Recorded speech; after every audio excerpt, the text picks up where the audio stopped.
Well, last night as I was losing sunlight, and it was getting quite dark, but I did just manage to go ahead and sneak some bright light Swiss chard in a whole row, and then Detroit red beets. Now, I was just going to do the 2 rows like a reasonable person, but I decided that I would go ahead and sneak in a 3rd row in the middle, and then just harvest them really early. And I can just thin them out if it doesn't work out, but I had bought a whole lot of those seeds from the feed store in town, bulk. So I had quite a lot, and those are actually, some of these are quite old. Like these might even be 5 years old, these seeds. So we'll see how it actually goes or not. But one year my daughter was able to grow a whole bunch of like 2-pound beets almost. They were huge and somehow unassaulted mostly by the animals until late in the season. But we harvested quite a bit of them, and I will kind of peel them and shred them on the mandolin, and then also take some orange peel zest and ferment them. And I even use my ball fermentation kit where the little spring kind of weighs it down, and I ferment it, and it gets super zesty because there's so much sugar in it. And it's super zesty and tangy, and when I have eggs in the morning or something, I can just put a big forkful of that, but it takes a really long time. It's like some other things like kimchi. It takes a while to get used to the flavor of like zesty fermented beets. But once you get used to it, it's almost like your body craves it. And then I'll do goofy female things like take some of the fermented beet orange juice and put it on my face for a little while. Which, you want to do that like kind of at night or something because it's going to maybe stain your face for a little while. But anyways, I just put in a little row of the Chinese Napa cabbage over here. I just kind of shimmied it in. And, I was really curious to see how they would do kind of in the shade, and I don't know how it's going to go, but these are going to end up bolting and giving me big green leaves instead of the typical like Napa cabbage shape. They'll be laying flat, but I'm hoping to get a lot of seeds out of them because though I do have a number of seeds in my packet to plant more, quite a bit more, I really want my own seed supply of Napa cabbage because a lot of places locally just don't carry it. So when it gets late in the summer, I'm going to look into finding some other place to plant quite a bit more. And, a lot of this stuff, some things, some herbs and things, and even some zucchini is going to be getting dried. Some things will get frozen. I don't have a deep freezer. But if my cucumbers work out, for example, what I'm actually going to be doing soon, like basically after my cucumbers sprout, I'm going to be starting some kombucha vinegar in a large food grade bucket to turn them into pickles in. And it's going to be live vinegar, so they're going to be lacto fermented. But because I don't want the cucumbers to get like mushy while they're fermenting or anything, you need to put them in something that already has quite a bit of acid content they usually do better in. So I'm just going to pre-make some of my own homemade vinegar for these if they sprout. And we'll see. I'll just be able to weigh them down with a plate and a big 5-gallon or 4-gallon or however big the food grade buckets are. But anyways, I'll show you what happened last night. Well, so part of what happened also is I had to come out and I had to water most of this. The reason why you just see these lines of where you can tell they were watered last night is because I had to water them with like a watering can. Okay, because this is just like kind of exemplifies like my life almost. I was out watering some of this stuff over here. And then this whole thing just popped off. Okay, and it looks like, I can't tell if that's just a gasket. It looks like that might just be a gasket. So I might be able to repair this eventually and press it back on and like put some sort of crazy adhesive to keep it on there.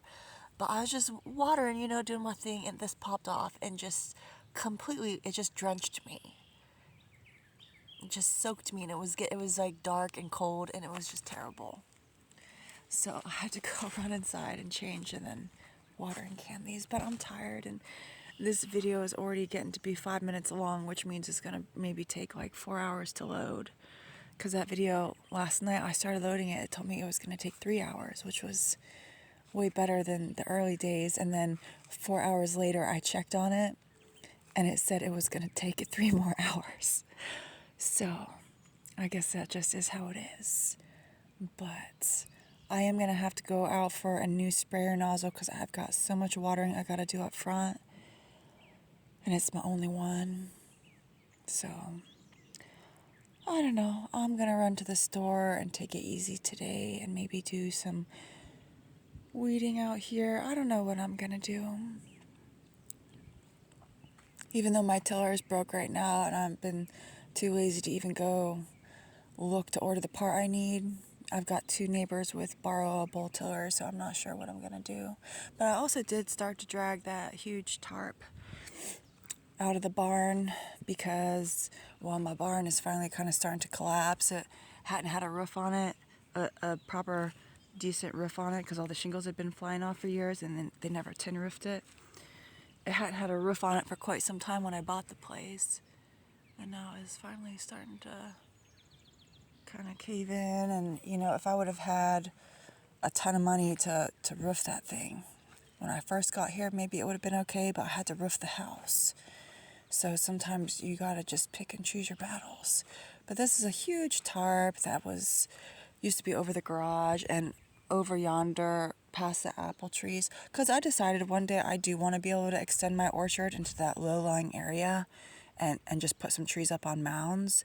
And I want it to be a nice passable area. And as you can see, there's 7-foot tall grass down there, down the hill. So I'm going to just take this tarp over there eventually later, and I'm just going to lay it out. I'm not even going to cut that part of the grass.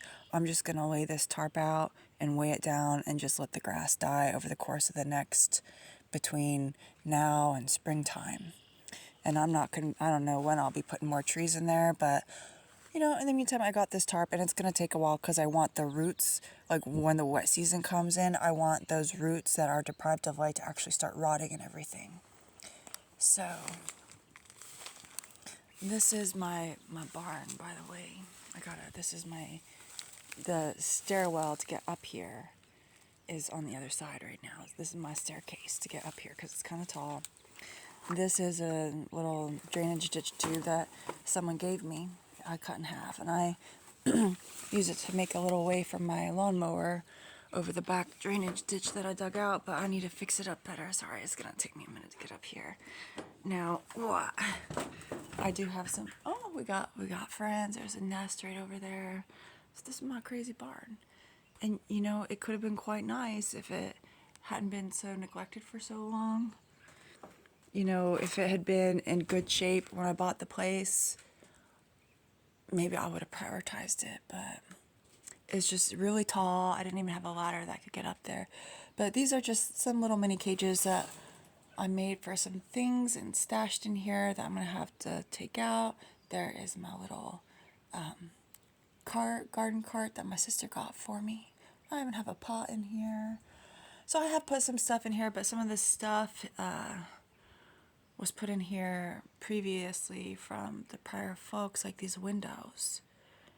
So I don't know how it's going to be, but when I do my greenhouse, my hillside greenhouses, or my duck house, etc., I might go get some new glass for these busted ones.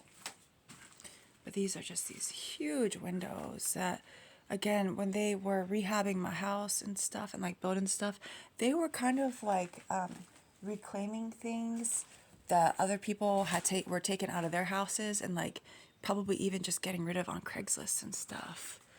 Okay, so like these might be, I don't want my duck house to get crazy hot in the summer, so these might be my waterfowl house windows that are gonna go down in there. But yeah, there's just all this stuff. These tires that somebody left up in here, I am going to use to build a wall. As you can see, it is over there. The floor has rotted out. This, I want to pull this stuff out of here. Okay. because I might be able to get this. Well, I can't get it off right now. But, you know, handy stuff, free, left behind. And though this video is getting a little bit long, see, well, this window is also great. But look, this is just like some random, this might be the old, whoa, fudge, I gotta make sure not to bust up my feet. But this is like an old, you know, kitchen sink that was maybe in the house, because I think they even moved where the counter and everything was. But it's like, if I forgot all about this being out here. Otherwise, I might have tried to reclaim this for my little outdoor project. But I might still try to pull this off, because it's like just a stainless steel sink. See, if I would have known these things, I bought myself a new sink, guys. How did I do that? But I don't necessarily mind, because the one I got is 9 inches deep. And I'm going to be able to get my big pot up in there and stuff. So, you know, you buy one of these and it can last a lifetime. So I don't mind it that much. It's also going to be a great window that I could potentially pull out. And then this, they used to have an above ground pool. Okay. So I had thought about putting this up and getting a new liner a long time ago. But you have to actually have a permit to put one of these large above ground pools in your yard. And I don't like dealing with that stuff. I don't like talking to them people, because then they know you're like doing things and everything. I don't like them knowing shit. So, well, I gotta be really careful that I don't fall through the floor and through here. But it's one of those things that I need to decide, like, do I want to have somebody at some point come dismantle this, and then I could stock the wood on top of some cement blocks under a tarp and reclaim some of this wood? I don't know how it's gonna be. Even some of this wood I can start reclaiming sooner rather than later, like this wall here. But, you know, if it would have been nice, it would have been a really nice barn. But what is this? Well, there's another hole down to the ground, some sort of dead animal up on here, maybe a dead bat or something. Okay, I'm gonna just walk around it. These stairs are still really solid, but I'll show you the upstairs in my barn, my dilapidated, falling down barn. Okay, so this little spot, they used to hunt out of that. So now the vines are part of what is collapsing my roof, the weight of those vines on this super rotten roof. But, you know, at one point I was going to just put like a greenhouse plastic over this or something, but our storms are so bad, even if I weighed it down, it was going to end up flying off probably into the farmer's field, and then I was going to end up being like a big time litter bug. And I didn't really want to do that. But look, I got more windows over there if I can even get that far, because this floor is all rotten. I mean, I've been up here before, but it's been a while, and if I like fall through the floor up here, there's nobody to hear me holler. So I'm just not gonna do it. But it's a beautiful barn in a lot of ways. Now, eventually, let's say I could maybe eventually actually make some good money, I would want to put up what's called a barn-dominium. And I love the roof style on this little barn. And even just like this size, if it had a full upstairs, would be, I think, just an amazing accessory dwelling unit. So whether it would be, you know, something that I could rent out or Airbnb, or if like my family wanted to end up doing a multi-generational thing on this property, even though it was a bit too small for the number of sheep my daughter wants to raise. It would be cool. But this roof style, everything, the way this barn looks, I've taken photos of it. I need to take more photos, because I think it's called a gambrel roof. And I want to salvage those lightning rods up there and everything. Those are actually worth a lot of money these days, but I don't want to sell them. So anyways, it's kind of interesting. But I think I posted up on here. Some people know me well for a long time that are up on here. And so some of those people know that I actually only paid $30,000 for my 5 acres and my scary farmhouse and everything. It wasn't actually $50,000. I thought it was funny because I posted, you know, that I bought this place for under $50,000, but I didn't really post on there what I did actually pay. And somebody told me that I paid way too much. And I was just thinking, I didn't say anything. I was just thinking, well, you have no idea what I actually paid. And I paid $30,000 for this place, with the electricity turned off and the basement flooded in winter time. I bought it at the end of winter. And not one single person actually came to look at it the entire time it was listed for sale. And then the crazy guy next door that was trying to steal an acre, they wanted to buy it. They just hadn't committed because, they wanted the land and then they were going to fix up the house, just rent it out. These older retired people. And so that's another reason why he's so bitter, because he thought that maybe that the house was just going to, it's like he thought it was just going to be sitting here for sale for eternity while they made up their mind and they didn't even come look at it. And I just ninjaed myself in there and I picked up this place, and it had been on the market for a little while. But again, this is not a super populated area. There's there was 5 different people that came to visit me after I bought this place. And they're like, I was thinking about buying this place. And I'm like, well, you missed out. But anyways, sorry, I'm not trying to mock people with that accent. I was just a little bit, some of them were kind and polite, and some of them I felt like were a bit inappropriately salty with me, and wasn't cool. But anyways, this little straw pile divot situation. Guys, I'm like, I ran out of space. I don't know where the heck I'm going to put my potatoes and my sweet potato. I was walking around like, where the heck can I stick these potatoes? I seen the thing where the people just lay the potatoes on the ground and then just cover them with hay, with straw and stuff. So I'm just going to stick my potatoes on there, and I'm going to go get my mulching bales over there, and I'm just going to I'm just going to build a mountain here. And I don't want to completely stop the water flow, so I don't know how permanent the situation is going to be. It's just that it is entirely impossible for my mower to actually mow this area, because these super soft, plush tufts, it just doesn't cut through them. And this area is always a bit moist almost, because it's like this low-lying little divot. But look at how cute these seeds are. My goodness, these seed heads. It's not focusing. Anyways, I think they're super cute, these little seed heads. Look at these. Look at these.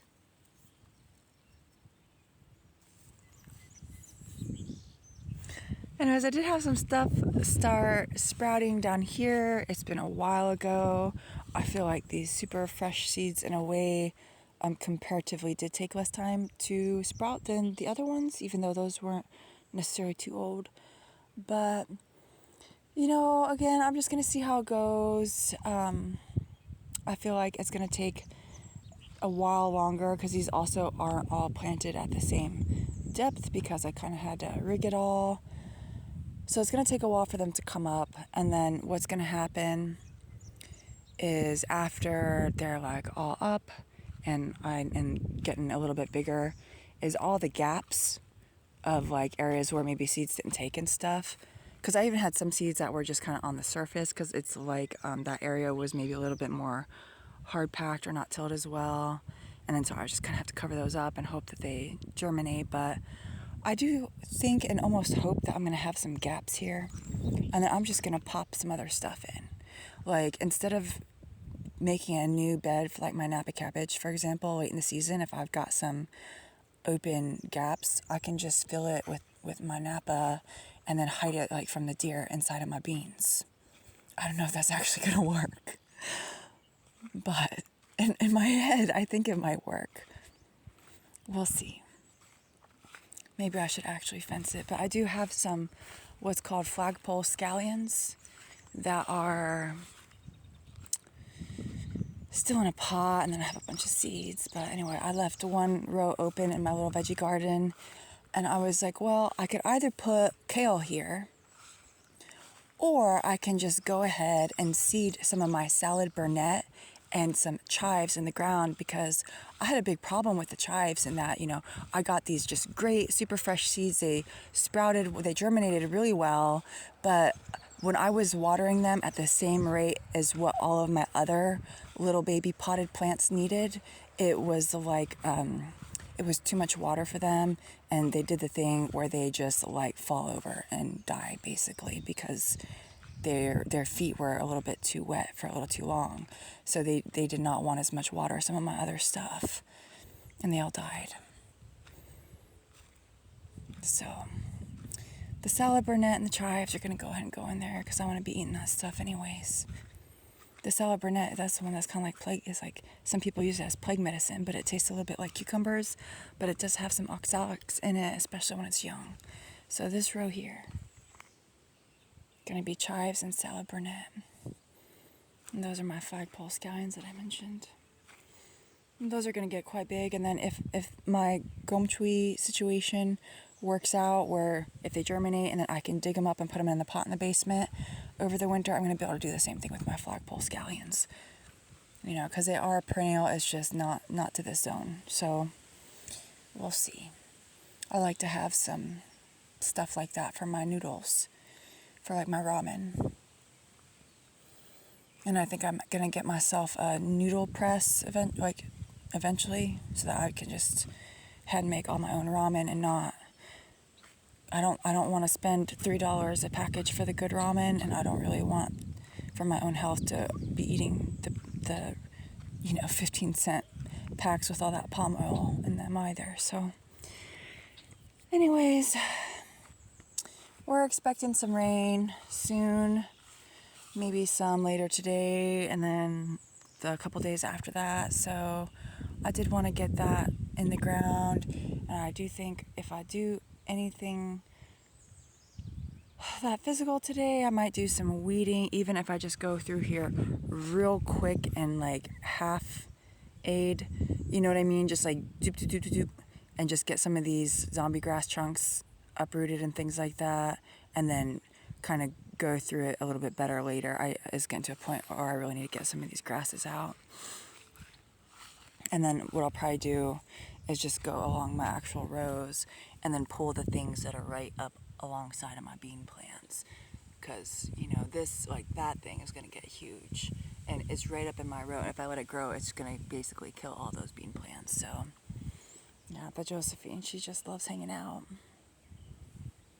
Josephine, she's munching on a piece of grass. Anyways.